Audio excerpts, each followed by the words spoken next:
Hello students आज हम करने वाले क्लास 8 एक्सरसाइज 12.3 डेस्टिनेशन मैथ्स। देखो 12.3 में हमने क्वेश्चन नंबर 1 to 3 पहले पिछली वीडियो में कर लिया था। तो आज हम स्टार्ट करेंगे क्वेश्चन नंबर 4 से। क्वेश्चन नंबर 4 में देखो गिवन क्या है, can the following quadrilateral be parallelogram. यहाँ पे क्या लिखा है कि यहाँ पे हमें कुछ क्वाड्रिलेटरल गिवन है और हमसे पूछा गया कि ये जो क्वाड्रिलेटरल गिवन है क्या ये पैरेललोग्राम है या नहीं, और अगर है तो देन जस्टिफाई योर आंसर। जैसे देखो फोर्थ के ए पार्ट में क्या है, एक क्वाड्रिलेटरल है, हमें इसकी चारों साइड्स गिवन है और एक एंगल बता रखा है 60 डिग्री। अब देखो हमने पढ़ा है कि किसी भी क्वाड्रिलेटरल के अंदर अगर अपोजिट साइड्स क्या हो जाए, इक्वल हो जाए, अपोजिट साइड्स क्या हो जाए, इक्वल हो जाए, तो उस क्वाड्रिलेटरल को हम क्या बोल सकते हैं, पैरेललोग्राम बोल सकते हैं। तो ध्यान से देखो यहाँ पे ये जो पीई है ये किसके बराबर है, ओ एच, यानी कि पीई किसके इक्वल है, ओ एच के। और एच ई, भाई एच ई के अपोजिट साइड क्या है, ओपी, तो एच ई किसके बराबर, ओपी। तो देखा जाए इस क्वाड्रिलेटरल में अपोजिट साइड्स तो इक्वल है, तो इसका मतलब इसमें रीजन क्या बोल देंगे हम, opposite sides are equal, therefore ये जो हमारा एच ओ पीई है ये क्या है, एक पैरेललोग्राम है। तो किसी भी क्वाड्रिलेटरल के अंदर अगर हमारे अपोजिट साइड्स बराबर हो जाएंगे तो उसे हम क्या बोल सकते हैं, पैरेललोग्राम। ठीक है, नेक्स्ट इसके बी पार्ट पे आते हैं। देखो बी पार्ट में भी हमें क्या गिवन है, एक ऐसे ही क्वाड्रिलेटरल गिवन है, ये है हमारा A B C D, diagonals इसके ज्वाइन हो रखे हैं, ये इसके डायगोनल्स हो गए A C and B D. अब गिवन क्या क्या है, देखो ये वाला पार्ट दे रखा है 3 सेंटीमीटर, ये पार्ट दे रखा है 4 सेंटीमीटर, ये पार्ट दे रखा है 6 सेंटीमीटर और ये दे रखा है 5 सेंटीमीटर। अब देखो दूसरी प्रॉपर्टी ये होती है कि पैरेललोग्राम है या नहीं, कि अगर हमारे जो डायगोनल्स है, भाई यहाँ पे अगर देखा जाए ये डायगोनल्स किस पॉइंट पर इंटरसेक्ट कर रहे हैं, इस पॉइंट पर इंटरसेक्ट कर रहे हैं। ये एक पॉइंट ऐसा है जहां पे दोनों डायगोनल्स एक दूसरे को कट कर रहे हैं, तो इसको अगर मैं मान लू पॉइंट पी, तो देखो अगर हमारे डायगोनल्स एक दूसरे को बाइसेक्ट कर रहे हैं, बाइसेक्ट का मतलब ये हुआ कि जैसे ये जो बी डी है इस एसी को कट कर रहा है पी पे, तो अगर ये पी ए बराबर हो जाता पीसी के और पी डी बराबर हो जाता पीबी के, तो अगर ये बराबर हो जाते तो मैं इसे बोल सकता था ये पैरेललोग्राम है। लेकिन यहां पे देखा जाए पी ए कितना है 5 है, पीसी कितना है 6 है, इसका मतलब जो पी है वो एसी का मिड पॉइंट नहीं है। ऐसे ही बीडी में देखूं तो पीबी कितना है 4 है, पीडी कितना है 3 है, इसका मतलब जो पी है वो बीडी का मिड पॉइंट नहीं है। तो इसका मतलब हम ये कह सकते हैं diagonals are not bisect each other. Bisect का मतलब क्या होगा कि दो इक्वल पार्ट में डिवाइड करना। बाइसेक्ट का मतलब क्या होता है, 2 इक्वल पार्ट, कि 2 पार्ट तो बन रहे होंगे लेकिन दोनों पार्ट इक्वल होने चाहिए, 2 इक्वल पार्ट। तो रीजन क्या लिखेंगे, diagonals are not bisect each other, जो हमारे डायगोनल्स है वो एक दूसरे को इक्वल पार्ट में डिवाइड नहीं कर रहे, तो हम कह सकते हैं therefore A B C D is not parallelogram. इस वाले केस में A B C D parallelogram नहीं है। ठीक है, क्योंकि जो डायगोनल्स है वो एक दूसरे के बराबर नहीं है, मतलब कि जो पी ए है ये पीसी के बराबर नहीं है और जो पी बी है ये पी डी के इक्वल नहीं है। और अगर ये बराबर हो जाते तो हम बोल देते ये पैरेललोग्राम है। तो ये तो था हमारा क्वेश्चन नंबर 4। नेक्स्ट आते हैं क्वेश्चन नंबर 5 पर। क्वेश्चन नंबर 5, देखो क्वेश्चन नंबर 5 क्या है। क्वेश्चन नंबर 5 ध्यान से देखो, यहाँ पे लिखा हुआ है 2 opposite angles of a parallelogram. एक पैरेललोग्राम है, उसके दोनों अपोजिट एंगल्स क्या दे रखे हैं, एक 4x - 5 डिग्री, दूसरा है 60 - x degree. Then find the measure of each angle of the parallelogram. तो अगर उसके अपोजिट एंगल्स हमें दे रखे हैं यहाँ पे x के टर्म में, तो हमें उसके चारों एंगल्स पता करने हैं। तो देखो सबसे पहले मैं यहाँ पे एक डायग्राम बनाता हूँ। मान लो एबीसीडी एक पैरेललोग्राम है, नाम मैंने इसका क्या दे दिया, नाम हम अपनी मर्जी से कुछ भी लिख सकते हैं, P Q R S A B C D X Y Z W, जो मन में आए। ठीक है, कुछ भी नाम हमने दे दिया। अब अकॉर्डिंग टू क्वेश्चन क्या है कि ये जो 2 एंगल्स है, भाई एक एंगल 4x - 5 डिग्री दे रखा है, एक एंगल तो दे रखा है हमें 4x - 5 डिग्री, और दूसरा एंगल है 60 - x डिग्री। तो क्वेश्चन में सीधे सीधे लिखा है कि ये दोनों अपोजिट एंगल्स है। कैसे एंगल है, अपोजिट, मतलब कि अगर मैं इसको 4x - 5 मानता हूं, अगर 4x माइनस 5 वाला ये वाला एंगल है तो 60 माइनस एक्स कौन सा होगा, ए के अपोजिट, और ए के अपोजिट एंगल कौन सा, सी। इसका मतलब ये हुआ 60 माइनस एक्स। अब यहां पे हम प्रॉपर्टी यूज करेंगे एंगल वाली। देखो पैरेललोग्राम के केस में एंगल वाली हमारे पास दो प्रॉपर्टीज हैं। पहली प्रॉपर्टीज तो ये कि अपोजिट एंगल्स जो होते हैं पैरेललोग्राम के वो बराबर होते हैं। ठीक है, मैं एक बार प्रॉपर्टी यहां पे लिख दे रहा हूं, कौन कौन सी प्रॉपर्टी मुझे यूज करनी है इस क्वेश्चन के लिए। एक तो जो अपोजिट एंगल्स होंगे ऑफ देखो पैरेललोग्राम को शॉर्ट में कैसे लिखते हैं, पैरेलल लाइन और बाद में जी है। ठीक है, तो ये पैरेललोग्राम ही है। Opposite angles of parallelogram are equal, पहली कंडीशन तो ये पैरेललोग्राम की एक प्रॉपर्टी है। ठीक है, और दूसरी ये कि adjacent angle, sum of adjacent angle, sum of adjacent angle is 180 degree. और एडजेसेंट एंगल की बात करूं तो ये एडजेसेंट एंगल क्या है, दो लगातार जो आते हैं, जैसे ए के बाद या तो एंगल बी आएगा, या फिर अगर मैं ए के इस तरफ में इस डायरेक्शन में मूव करूं तो ए के बाद क्या आएगा, डी। तो ये जो ए बी और ए डी है ये हमारे कैसे एंगल है, एडजेसेंट एंगल। ठीक है, तो इन्हीं दोनों प्रॉपर्टीज का यूज करके मैं इस क्वेश्चन को सोल्व करने वाला हूं। तो देखो A is equal to C होगा भाई, according to question, according to parallelogram की property, angle A is equal to क्या, एंगल सी, क्योंकि अपोजिट एंगल्स क्या होंगे पैरेललोग्राम के, इक्वल। अब ए हमें कितना दे रखा है, एक्स के फॉर्म में, एक्स के टर्म में तो हमें लिखा हुआ है 4x माइनस 5, सी कितना है 60 माइनस एक्स। अब ये तो एक इक्वेशन बन गई, और इक्वेशन सोल्व करके हम क्या निकाल लेंगे, एक्स निकाल लेंगे। तो देखो क्या होगा, 4x ये बराबर वाला साइन हो गया, माइनस एक्स को एलएचएस में लेकर आएंगे तो प्लस का एक्स, 60 ऐसी रहा, माइनस 5 को आरएचएस में लेकर जाएंगे प्लस का 5। ये कितना आ गया, 4x plus X, 5x is equal to 65। Then x is equal to 65 upon 5। तो x कितना आ गया भाई, डिविजिबल करेंगे 5 1 जा 5, 13, तो x की वैल्यू तो आ गई 13। लेकिन हमसे क्या पूछा है, एंगल्स। तो देखो पहला एंगल, अगर मैं एंगल ए की बात करूं, एंगल ए x के टर्म में क्या था, 4x माइनस 5, तो 4 इंटू 13 माइनस का 5, भाई 13 4 से कितना हो जाएगा 52, 52 माइनस 5, और यहां से अगर मैं 52 माइनस 5 करूं तो एंगल ए कितना 47 डिग्री। तो एंगल ए आ चुका हमारा 47 डिग्री। अब क्योंकि ये ए और सी तो बराबर थे ना, तो भाई सी भी कितना आएगा 47 डिग्री। देखो सी जो एंगल है, या तो एंगल ए के बराबर ही रख दो, या अगर मैं सी की वैल्यू, सी कितना था 60 माइनस एक्स, यहाँ पे भी एक्स की वैल्यू डालूंगा तब भी मुझे क्या मिलेगा 47 ही मिलेगा। ठीक है, अब दो एंगल और आ जाते हैं बी और डी। अब बी और डी में एक बार देखो अगर मुझे बी एंगल मिल गया तो क्या मैं एंगल डी नहीं निकाल सकता, भाई बड़े आराम से निकाल सकता हूं। क्यों, क्योंकि B and D opposite angles है, और अभी हमने पढ़ा अपोजिट एंगल्स क्या होते हैं, बराबर। इसका मतलब बी और डी में से जैसे ही मुझे कोई भी एक एंगल पता चला, दूसरा भी उसी के बराबर हो जाएगा। तो मैंने सेकंड प्रॉपर्टी लिखवाई थी ना कि एडजेसेंट एंगल का सम कितना होता है 180। तो क्या ए और बी एडजेसेंट है, बिल्कुल है। तो क्या मैं क्वेश्चन में यहाँ पे ऐसे लिख सकता हूं कि angle A plus angle B is equal to क्या 180।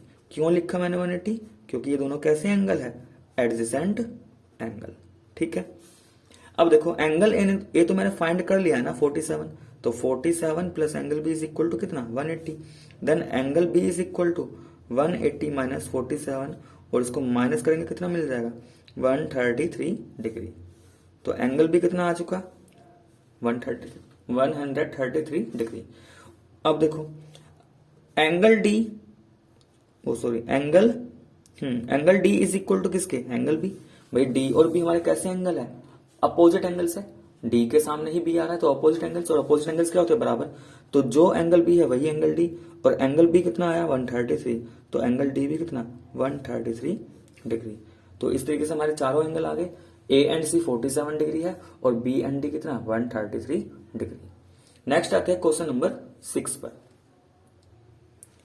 नेक्स्ट क्वेश्चन नंबर 6, देखो क्वेश्चन नंबर 6 में क्या गिवन है, the perimeter of a parallelogram is 36 centimetre. भाई गिवन क्या है, हमारे पास एक पैरेललोग्राम है, उस पैरेललोग्राम का जो पेरीमीटर है वो कितना गिवन है 36 सेंटीमीटर। तो पेरीमीटर कितना गिवन 36 सेंटीमीटर गिवन है। आगे इसने बोला the smaller side is 8 centimetre long. भाई smaller side 8 centimetre and find the length of its longer side, और लॉन्गर साइड हमें ये फाइंड करनी है। तो लॉन्गर साइड फाइंड करनी है, तो इसको मैं मान लेता हूं x, जो हमें फाइंड करना है। अब देखो ये smaller side longer side perimeter का मतलब क्या है, एक बार समझा देता हूं। भाई पेरीमीटर का मतलब क्या होता है कि जो भी हमारे पास क्लोज फिगर होता है, जैसे यहाँ पे इसने पैरेललोग्राम बोला था तो मैंने एक पैरेललोग्राम बना लिया। चलो मैं इसका नाम भी लिख देता हूँ, कुछ भी मान लेते हैं एबीसीडी, जैसे एबीसीडी एक पैरेललोग्राम है। तो पेरीमीटर का मतलब ये हुआ कि इसके अंदर 4 साइड्स आ रही है, A B B C C D D A. तो पेरीमीटर का मतलब ये हुआ कि इन चारों साइड्स का सम, यानी कि पेरीमीटर का मतलब क्या हुआ, इन चारों साइड्स का सम हमें कितना गिवन, 36 गिवन है। अब आगे इसने बोला कि स्मॉलर साइड जो है 8 सेंटीमीटर है और लॉन्गर साइड जो है x है।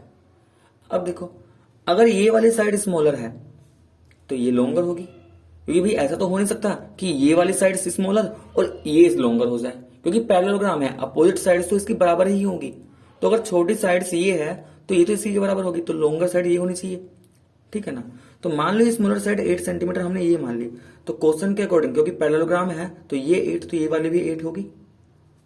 बात समझ में आ गई, क्योंकि पैरेललोग्राम भी तो है, हमें ये भी तो ध्यान रखना है कि ये जो हम बात कर रहे हैं पैरेललोग्राम में बात कर रहे हैं, तो हमें उसकी प्रॉपर्टी का तो ध्यान रखना है। तो मैं ऐसा नहीं कह सकता कि भाई ये 8 है और ये कुछ अलग होगी, हो ही नहीं सकता ये तो, क्योंकि पैरेललोग्राम है।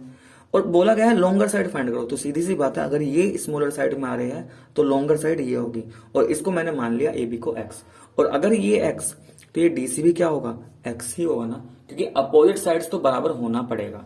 अब देखो मेरे पास एक तरीके से देखा जाए चारों ही साइड्स आ गई है, जिसमें कुछ वेरिएबल है और कुछ कांस्टेंट है, और इसी वेरिएबल की मुझे वैल्यू फाइंड करनी है, मतलब मुझे यही x फाइंड करना है। तो क्या करेंगे, ए बी कितना है, x है, बी सी कितना 8, सी डी कितना x, D A 8 is equal to 36। भाई x प्लस x दोनों लाइक टर्म 2x हो गया, 8 प्लस 8 ये 16 हो गया, इज इक्वल टू कितना 36। 2x किसके बराबर, 36 माइनस 16 इज इक्वल टू कितना 20। लेकिन मुझे x निकालना है, तो x निकालने के लिए क्या करेंगे, 2 को यहां से उठाएंगे और 2 कहा जाएगा डिवाइड में, क्योंकि 2 जो है x के मल्टीप्लाई में, तो साइड चेंज होने पर डिवाइड में 2 से डिवाइड करेंगे तो x कितना आ गया 10। इसका मतलब ये x देखो, पहली साइड 8 गिवन थी, जो दूसरी निकल गई 10, तो लॉन्गर साइड आई ना, तो जो हमारी लॉन्गर साइड है ये कितनी हो गई, लॉन्गर साइड इज 10 सेंटीमीटर। तो ये हो गया हमारा फाइनल आंसर, ठीक है।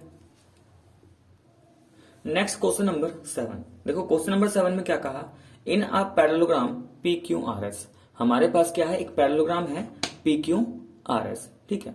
तो सबसे पहले तो हम क्या करेंगे, पैरेललोग्राम ही हमने बना लिया, ये हमने पैरेललोग्राम से बना लिया, इसकी नेमिंग भी कर दी पी क्यू आर एस, क्योंकि क्वेश्चन में अब नाम दिया हुआ था तो अपनी तरफ से हम कुछ भी नहीं लेट करेंगे, तो हमने इसके सारे कोऑर्डिनेट लिख दिए पी क्यू आर एस। अब आगे देखो, आगे क्या बोला, डायगोनल्स इंटरसेक्ट एट ओ। भाई इस पैरेललोग्राम के डायगोनल्स कौन कौन से होंगे, एक तो ये अपोजिट वर्टिसेस को ज्वाइन कर दो, पी के साथ आर ज्वाइन कर दिया, एक डायगोनल ये होगा, और दूसरा डायगोनल क्या होगा, एस क्यू। क्वेश्चन के अकॉर्डिंग बोला गया है कि ये जो दो डायगोनल्स है भाई एक दूसरे को कट तो करेंगे, किस पॉइंट पर इंटरसेक्ट कर रहे हैं, किस पॉइंट पर कट कर रहे हैं, ये वाला पॉइंट। तो किस पॉइंट पर कट कर रहे हैं उसमें यहाँ पे नाम दिया है एट ओ, तो इसको मैंने नाम दे दिया फिर ओ, क्योंकि अभी यहाँ पे क्वेश्चन में सब कुछ लिखा है तो सारा काम क्वेश्चन के अकॉर्डिंग कर रहा हूँ। अब आगे देखो, आगे क्या कहा, जो पी आर है, भाई क्वेश्चन में गिवन है कि जी पी आर लेंथ है, भाई पी आर क्या है, डायगोनल, डायगोनल है तो मतलब एक लेंथ है ये, तो ये 7.4 सेंटीमीटर इसकी लेंथ गिवन है। और ये जो डायगोनल क्यू एस है, क्यू एस कितना है हमारे पास 6.2 सेंटीमीटर।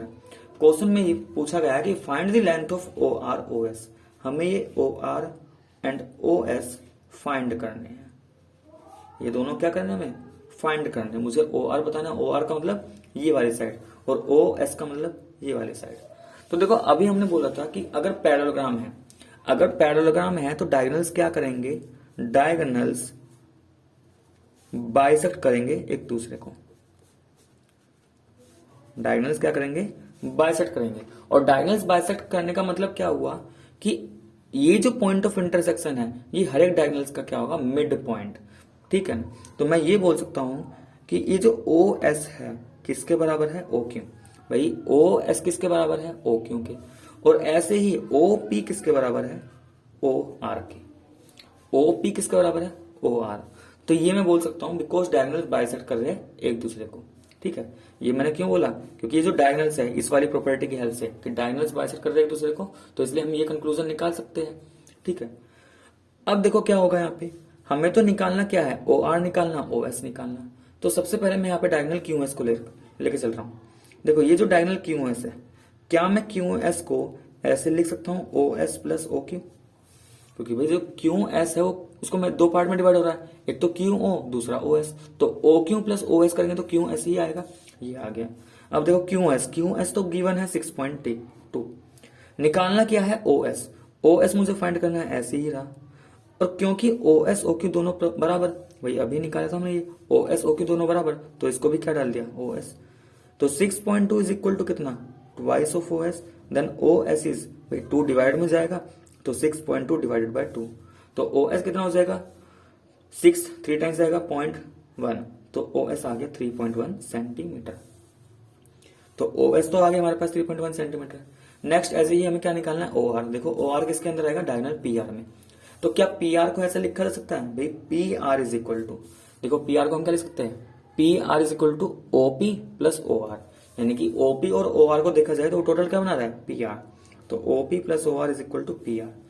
पी आर गिवन है क्वेश्चन में 7.4, ओपी और ओ आर, देखो ओपी और ओ आर बराबर है दोनों, लेकिन क्या मैं ओ आर को ओपी से रिप्लेस करूं या ओपी को ओ आर से रिप्लेस करूं, डिपेंड करेगा हमें निकालना क्या है। हमें फाइंड करना है ओ आर, यानी कि मुझे सिर्फ ओ आर चाहिए यहाँ पे, तो ओ आर तो मुझे फाइंड करना है। ओपी की जगह अभी क्या लिख दिया, ओ आर लिख दिया, तो 7.4 is equal to twice of O R, then O R is equal to 7.4 divided by 2, then O R is equal to, भाई 7 को डिवाइड करेंगे 2 से 3 टाइम्स, पॉइंट यहाँ पे 1 बचा, 1 4 14, 2 7 जा 14, तो ओ आर आ गया हमारा 3.7 सेंटीमीटर। तो ओ आर है 3.7 centimetre and O S is 3.1 centimetre. Next question number 8। देखो क्वेश्चन नंबर 8 में क्या गिवन है, the point of intersection of the diagonals of a quadrilateral divides one diagonal in the ratio 4:5, can it be a parallelogram, why. देखो question ये है कि हमारे पास एक क्वाड्रिलेटरल है, मान के चलो अगर मैं इसका नाम दूं एबीसीडी क्वाड्रिलेटरल है। अब भाई अगर ये क्वाड्रिलेटरल है, इसमें दो डायगोनल्स होंगे एसी एंड बीडी। क्वेश्चन में कहा गया है कि जो पॉइंट ऑफ इंटरसेक्शन है वो भी मैंने मान लिया, सपोज करो पी। क्वेश्चन में बोला गया है कि इसमें जो एक डायगोनल है दूसरे डायगोनल को 4:5 में डिवाइड कर रहा है। मान के चलो ये जो बीडी डायगोनल है ये एसी को डिवाइड तो कर रहा है दो पार्ट में, तो क्वेश्चन में ये बोल रहा है कि ये जो पीए और पीसी का रेशियो है, यानी कि एपी का और सीपी का जो रेशियो है वो 4:5 है।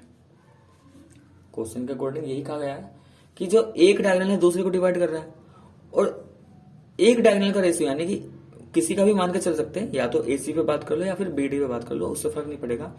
मैं एसी को लेकर के चल रहा हूं, तो एपी और पीसी का रेशियो दे रखा है 4:5, और क्वेश्चन में बोला गया कि क्या ये पैरेललोग्राम हो सकता है। तो अभी हमने देखो बात की थी कि अगर कोई क्वाड्रिलेटरल पैरेललोग्राम है, कि अगर कोई भी पैरेललोग्राम है उसमें जो ये डायगोनल्स होते हैं ये बाइसेक्ट करते हैं, मतलब जितना पार्ट ये पीए है उतना ही पीसी होना चाहिए, जितना पार्ट ये पीबी है उतना ही क्या होना चाहिए, पीडी होना चाहिए। अब यहाँ पे इन दोनों का तो रेशियो डिफरेंट दे रखा है। देखो 4:5 का मतलब क्या होगा कि अगर ये एपी 4 सेंटीमीटर है तो सीपी कितना होगा 10 सेंटीमीटर। 4:5 का मतलब ये है कि अगर ये एपी मान लो 4 सेंटीमीटर है, ठीक है, तो पीसी कितना है 5 सेंटीमीटर है।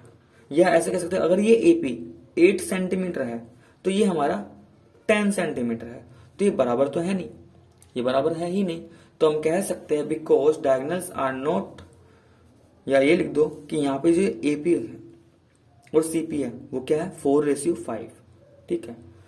तो diagonals are not bisect each other, तो भाई हम यही कह सकते हैं कि diagonals are not bisect each other.